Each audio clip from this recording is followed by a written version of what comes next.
नमस्कार। इस वीडियो में देखते हैं धनु लग्न यानी सैजिटेरियस एसेंडेंट वालों के लिए जून 2025 का महीना कैसा रहेगा। तो जून के प्रिडिक्शन के पहले आइए आपके लग्न की राशि को यानी धनु राशि को समझते हैं। नैसर्गिक भाव है ये और धर्म भाव है ये, यानी आप लोग धर्म प्रिय होते हैं। ये अग्नि तत्व तो जरूर है, लेकिन धनु राशि के जो स्वामी हैं वो बृहस्पति हैं, ज्ञान की खान हैं और कालपुरुष कुंडली में 90वें घर के स्वामी होते हैं।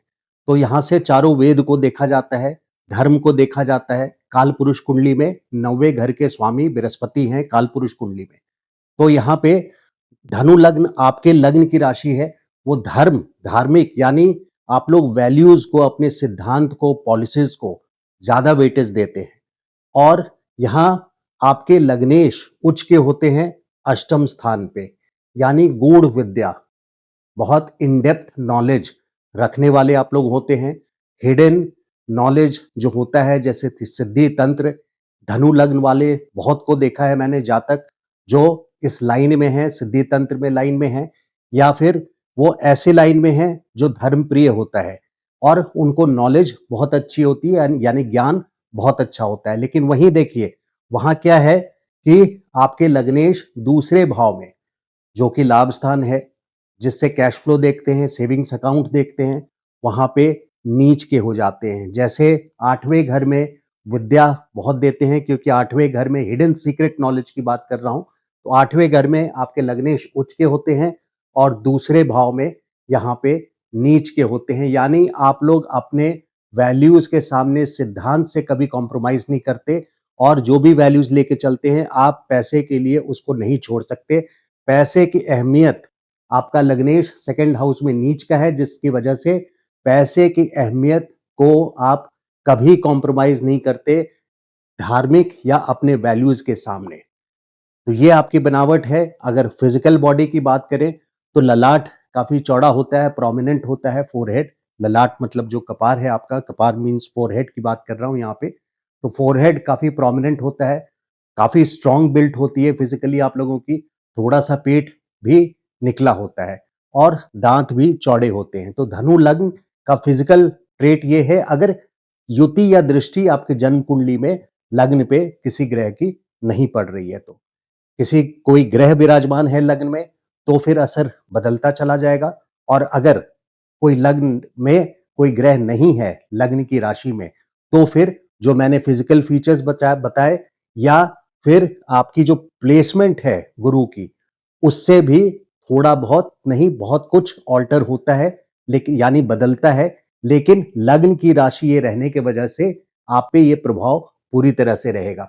तो जून के वीडियो में देखते हैं कि कौन कौन से डेट्स ऐसे हैं। 17 दिन ऐसे हैं जून में जो आपके लिए बहुत अच्छा है और ये बहुत इंपॉर्टेंट टाइम रहेगा इन 17 दिनों का। उसकी वजह यह है कि इसके बाद काफी लंबे टाइम के बाद आपके लिए फेवरेबल समय आएगा। लंबे टाइम से मतलब मैं आपको डिसहार्टन नहीं करना चाह रहा, बट देन यहाँ बोलने का मतलब है कि उसको डेट वाइज हम समझते हैं, सो दैट आप अपनी प्लानिंग उन डेट वाइज के हिसाब से कर सके। तो आपके जो कर्मेश हैं, देखिए कर्मेश आपके हैं बुध, और ये उच्च के होते हैं अपने ही राशि कन्या में, दशम स्थान पे उच्च के होते हैं। यानी आप अपने कर्म से आगे बढ़ते हैं, क्योंकि भाग्येश जो हैं आपके, भाग्येश सूर्य हैं, ये यहाँ पे धन स्थान पे जाके नीच के हो जाते हैं। तो यहाँ पे फिर से ये बताता है कि जैसे आपके लग्नेश धन के सामने नीच हो जाते हैं, यानी अपनी वैल्यूज नहीं छोड़ते, वैसे आपका भाग्य भी धन स्थान पे आकर के नीच के हो जाते हैं सूर्य तुला राशि में। लेकिन बुध जो है वो आपके दशम स्थान पे 10th हाउस पे उच्च के हो जाते हैं और जून के महीने में अपनी ही राशि में है 7वें घर में। तो 23 मई से 6 जून तक, 6 जून तक वृषभ राशि में है, जो आपका छठा भाव है, विपत्ति स्थान है, कर्ज स्थान है, रोग स्थान है। तो यहाँ पे 23 मई से 6 जून तक अनुकूल नहीं है, बल्कि प्रतिकूल है, यानी फेवरेबल पीरियड नहीं है, एडवर्स पीरियड है आपके लिए। 6 जून तक आप बैकफुट पे रहें तो बेटर होगा। और 6 जून के बाद जब मिथुन राशि में लग्नेश प्रवेश करेंगे, जो कि उनका अपनी राशि है, तो वहां पे भद्र योग बनाएंगे, यानी केंद्र के स्वामी अपनी ही राशि में स्वयं विराजमान रहेंगे और ये आपके भद्र योग में, क्योंकि ये घर है दशम से दशम, 10th हाउस से 10th हाउस, तो भावत भावम के हिसाब से यहाँ पे आपको सक्सेस, कर्म क्षेत्र में बिजनेस हो या जॉब हो, कर्म क्षेत्र में सक्सेस तो एश्योर्ड है। 6 जून से लेकर के 22 जून के बीच में, ये 17 दिन का फेज है। तो 6 जून से 22 जून तक बुध आपके केंद्र में रहेंगे, भद्र योग बनता रहेगा। और सिर्फ ये 7वां घर नहीं है, वहां पे बृहस्पति आपके लग्नेश के साथ रहेंगे, ये दूसरा प्लस पॉइंट हो जाता है। और यहां से लग्न को सीधी तरह से यानी 7वीं दृष्टि से 180 डिग्री से डायरेक्टली देखेंगे और आपको सपोर्ट करेंगे। तो ये बहुत अच्छे डेट्स हैं, 7 जून से लेकर के, रादर 6 जून से लेकर के 22 जून तक। लेकिन आपको याद रखना है कि 22 जून के बाद से आपके लग्नेश यहाँ पे अष्टम स्थान पे चले जाएंगे और ये काफी लंबे टाइम के लिए जाएंगे। तो 22 जून से 30 अगस्त तक इसी राशि में रहेंगे। इतना लंबा इसलिए रहेंगे क्योंकि यहाँ 18 जुलाई से 11 अगस्त तक बुध वक्री भी हो रहे हैं अष्टम स्थान पे। तो अभी आप अगर डेट से ज्यादा कंफ्यूज हो रहे हैं तो एक क्लियर डेट मैं आपको बता रहा हूं कि 22 जून से सीधा 30 अगस्त तक यहाँ पे अष्टम स्थान में आपके कर्मेश जो हैं वो अष्टम स्थान में रहने के कारण आपके काम धंधे पे नेगेटिव इम्पैक्ट आएगा, यानी इसका अच्छा असर नहीं आएगा। इस टाइम पे आप कोई बड़ा रिस्क नहीं ले सकते, जॉब हॉपिंग नहीं कर सकते। कोई आपका बिजनेस है तो बड़ी डील क्रैक करने की कोशिश ना करें जो आपके डिलीवरी पॉइंट से या कैपेसिटी से ज्यादा हो। तो इन चीजों का ध्यान, इसलिए यहाँ पे एक मैपर की तरह यानी एक प्लानिंग, एक मैपिंग कर देता है जन्म कुंडली आपकी। और यहाँ से हमें पता चल जाता है जन्म कुंडली से कि कौन सा समय कैसा मौसम रहेगा, जिस समय आपको अनुकूल और प्रतिकूल स्थितियां आपके सामने उपस्थित होकर के किस रूप में आएंगी। तो अभी तक क्लियर डेट्स मैं समराइज कर देता हूं। 23 मई से 6 जून ये एडवर्स पीरियड है, यानी अच्छा समय नहीं है। विपत्ति स्थान पर है लग्नेश, कर्मेश आपके, नॉट लग्नेश, कर्मेश आपके विपत्ति स्थान पर हैं, छठे भाव में। और वहीं पे 6 जून से लेकर के 22 जून तक आपके सप्तम स्थान पे, जो कि ये आप हैं लग्न और ये आपकी पूरी दुनिया है। तो यहाँ से व्यापार वाणिज्य यानी सरल भाषा में आपकी पूरी प्रैक्टिकल दुनिया देखी जा सकती है कि दुनिया वाले आपको, आपके लिए पब्लिक इमेज क्या होल्ड करते हैं। तो यहाँ पे पब्लिक इमेज भी इंप्रूव होगा। आपकी वाणिज्य यानी कॉमर्स यानी ट्रेड और व्यापार, ट्रेड मतलब व्यापार, और वाणिज्य से मेरा मतलब है फंड मैनेजमेंट या कर्म का चलना जिससे आपको गेन्स हो। कर्म से मेरा मतलब है प्रोफेशन या जॉब, व्यापार हो या जॉब हो, दोनों ही केस में। तो इन सिचुएशंस को देखते हुए इवैल्यूएट करके 6 जून से 22 जून एक बहुत अच्छा 17 दिनों का समय है इस पूरे जून के महीने में। और 22 जून के बाद 30 अगस्त तक आपके कर्मेश अष्टम स्थान पे रहेंगे, जिसके वजह से आपको कोई बड़ा रिस्क कर्म क्षेत्र पे नहीं लेना है। जो चल रहा है उसको कंटिन्यूड रखिए। इसके कई वजह हैं। देखिए 22 जून से 30 अगस्त तक सिर्फ बुध अष्टम स्थान जाने की वजह नहीं है। यहाँ बीच में जैसे मैंने बताया 22 जून से 30 अगस्त के बीच में 18 जुलाई से 11 अगस्त तक बुध वक्री रहेंगे। तो वक्री अवस्था में अव्यवस्थित फल देते हैं, यानी जो प्लानिंग आपकी रहेगी उस हिसाब से दिन की प्रक्रिया नहीं चलेगी, या जो प्लानिंग आपकी रहेगी वो आपकी प्लानिंग फेल हो जाएगी, हो कुछ और रहा होगा।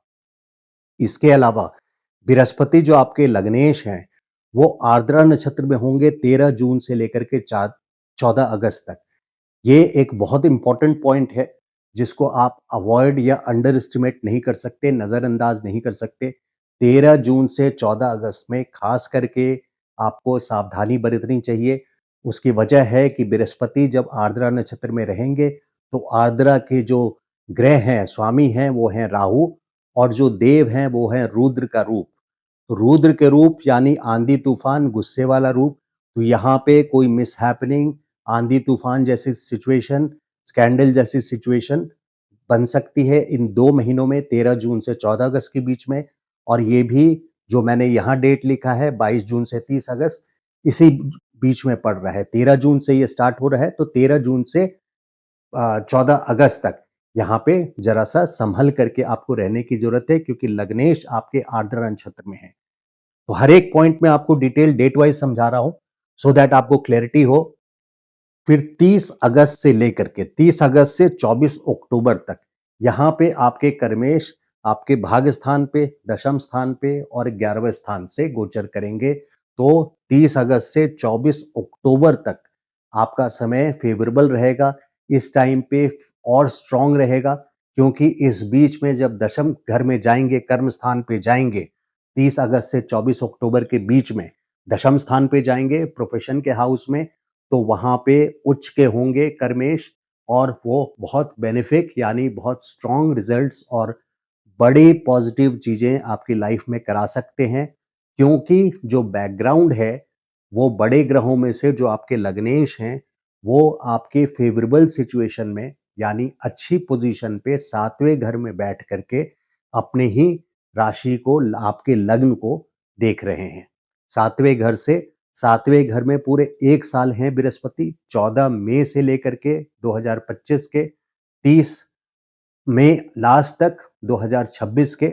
तो पूरे 1 साल जो बृहस्पति हैं यहाँ पे, ज़रा सा 49 दिन 49 डेज 18 अक्टूबर से 5 दिसंबर तक ये छठे भाव में जाएंगे, लेकिन 1 डिग्री के आसपास रहेंगे और वो भी उच्च स्थान है, इसलिए उसको मैं अभी साइड कर रहा हूँ। तो टेक्निकली हम बात नहीं करते हैं, प्रैक्टिकली हम बात कर रहे हैं कि 14 मई 2025 से लेके जो बीत गया है, अगले साल मई लास्ट तक 2026 लास्ट तक बृहस्पति आपके बहुत अच्छी पोजीशन पर हैं। शनि की पोजीशन देखें तो अध्यात्म स्थान पे हैं। अभी शनि अध्यात्म स्थान पर हैं और वहां से सीधी दृष्टि यानी 7वीं दृष्टि से आपके कर्म क्षेत्र को देख रहे हैं दशम स्थान पे। तो यहाँ पे जिस प्रकार मैंने वीडियो के शुरू में आपको ये बताया, शेयर किया आपसे कि क्योंकि आपके भाग्य के स्वामी यहाँ लाभ स्थान पे, देखिए इनकम के लिए हम लोग दो घर कौन सा देखते हैं, धन और लाभ के लिए, आपके 11वां घर ये घर और दूसरा घर, और भाग्य के स्वामी यहाँ नीच के हो रहे हैं और लग्नेश यहाँ नीच के हो रहे हैं। यानी भाग्य आपके, आप और कर्म स्थान अगर इन दोनों को देख लें, और कर्म स्थान के स्वामी अपने कर्म क्षेत्र में ही, यानी कर्म क्षेत्र से ही आपकी पूरी लाइफ में ग्रोथ होती है, प्रॉस्पेरिटी होती है और आप अपने दम पर ही अपने आप को स्टैब्लिश करते हैं। भाग्य से ज़्यादा आपका अपना कर्म इस जीवन में आपका साथ देता है। उसकी वजह मैंने ये बताई थी कि लग्नेश जो है वो पैसों में बहुत ज़्यादा बिलीव नहीं करता। वो पैसों को छोड़ सकता है अगर वैल्यूज़ की बात आए, धर्म की बात आए, पॉलिसी की बात आए, तो सबसे ट्रस्टवर्दी लोग में से, सबसे विश्वासी लोगों में से धनु लग्न की राशि वाले लोग होते हैं, जिन पर पूरी तरह से भरोसा किया जा सकता है। तो शनि की पोजीशन यहाँ पर दसम स्थान को देखने की वजह से हार्ड वर्क तो निश्चित करना पड़ेगा 2 सालों तक। 29 मार्च 2025 से शनि आपके चौथे स्थान अध्यात्म स्थान पे गए हैं और यहाँ पे 7वीं दृष्टि 2027 2 जून तक आपकी दशम स्थान पे रहेगी। तो हार्ड वर्क, सिंसियरिटी, डिसिप्लिन, कभी कभी ज़रा सा फ्रस्ट्रेशन भी हो सकता है, क्योंकि शनि डिले करवाते हैं लेकिन डिनायल नहीं है, मतलब देरी करवाते हैं लेकिन मनाही नहीं है कि सक्सेस, मैं शनि हूँ, मैं सक्सेस नहीं होने दूंगा, ऐसी बात नहीं होती है। आम तौर पे पता नहीं पब्लिक में एक शनि को लेकर के हमेशा डर सा बना रहता है कि शनि की दृष्टि पड़ रही है इसका मतलब हमेशा बहुत खराब होगा। ऐसा नहीं है, क्योंकि देखिए आपके सेकंड हाउस के स्वामी शनि हैं, दूसरे स्थान के स्वामी, और ये उच्च के कहाँ होते हैं, ये उच्च के होते हैं आपके धन स्थान पे। तो शनि आपके लिए बहुत अच्छे रिजल्ट्स लेकर के आ सकते हैं। हाँ, ये है कि इस 2 साल में ज़रा सा ये अध्यात्म के समय है, तो ये अध्यात्म का समय जो बेस्ट यूसेज है, जो बेस्ट काम किया जा सकता है, जब अध्यात्म के घर से 4, 8, 12 से शनि गुजरते हैं, तो वो है प्लानिंग की, तैयारी की। ना? अब जैसा वर्ड आप खुद समझ रहे हैं कि अध्यात्म का मतलब ही होता है कि प्लानिंग और तैयारी और अपने आप को प्रिपेयर करना अच्छे टाइम के लिए, और वहीं पे बृहस्पति का सपोर्ट आपको पूरे साल मिला रहेगा, चलता रहेगा। अब अगर राहु की स्थिति देखें आपकी कुंडली में, तीसरे भाव में राहु बहुत बलवान माने जाते हैं, शुभ रिजल्ट्स देते हैं, त्रिक भाव है ये, और राहु के जो अच्छे फल मिलते हैं वो तीसरे घर में, छठे घर में, 9वें में भी अच्छा होता है किस्मत के लिए, आज के कलयुग में ये अच्छा माना गया है। 10वें में और 11वें स्थान पे राहु यहाँ पे बहुत अच्छे रिजल्ट्स देते हैं। तो इसमें आपके राहु 18 में, जो पिछला महीना गुजरा 18 मई 2025 को, 1.5 साल के लिए यानी 5 दिसंबर 2026 के लिए तक के लिए राहु आपके 1.5 साल रहेंगे पराक्रम के घर में। तो वहां पे जिस चीज की आपको सबसे ज्यादा जरूरत है, पराक्रम से आप अपना धन बनाते हैं, किस्मत बनाते हैं, तो राहु वहां पे आपको सक्सेस दिलाने में, राहु सक्सेस दिलाने में कलयुग में सबसे ज्यादा मास्टर है। और वो आपको सक्सेस अश्योर करता है, जहां भी राहु का ट्रांजिट हो उस घर को वो सफल करता है, चाहे साम दाम दंड भेद करना पड़े, किसी भी नीति को करना पड़े, बट राहु अपना रास्ता सक्सेस का, सफलता का, उसकी एक ही भूख है कि मुझे सफलता चाहिए। तो पराक्रम में यहाँ पे आपके राहु आपके साथ देंगे। बृहस्पति की पोजीशन भी बहुत अच्छी है। अब जरा सा आपके पिता के लिए, क्योंकि केतु का गोचर हो रहा है इसी टाइम पे 18 मई 2025 से लेके 5 दिसंबर अगले साल 2026 तक। तो केतु का गोचर जब नवम स्थान पे हो रहा है, तो यहाँ पे आपके पिता के हेल्थ के प्रति, आप उनके हेल्थ के प्रति आपको विशेष करके ध्यान रखना चाहिए।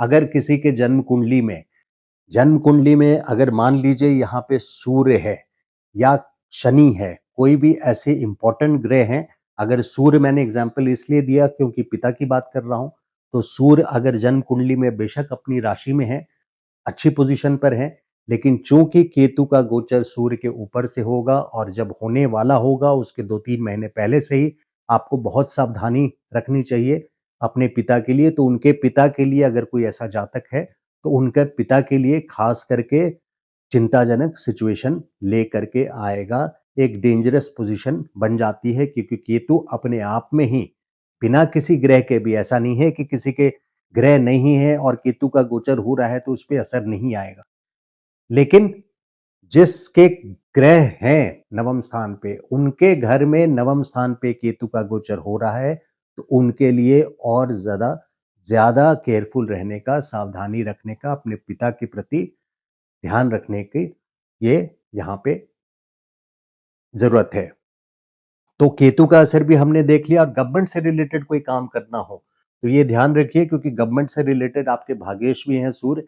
और 15 जून तक, 15 मई से 15 जून तक, 15 जून तक गवर्नमेंट से रिलेटेड कोई काम हो तो आप पहल मत कीजिए, कोशिश कीजिए डेट को पोस्टपोन करने का। और अगर हो सके तो, जरूरी नहीं है कि कोई बहुत इंपॉर्टेंट काम है, गवर्नमेंट वर्क को अवॉइड भी नहीं करना चाहिए, बट अगर अवॉइडेबल है, उसको अवॉइडेबल मतलब उससे आगे तारीख ली जा सकती है उस डिपार्टमेंट से, तो 15 जून से 15 जुलाई के बीच में यहाँ पे 7वें स्थान पे रहेंगे बेशक, क्योंकि आपके लग्नेश 12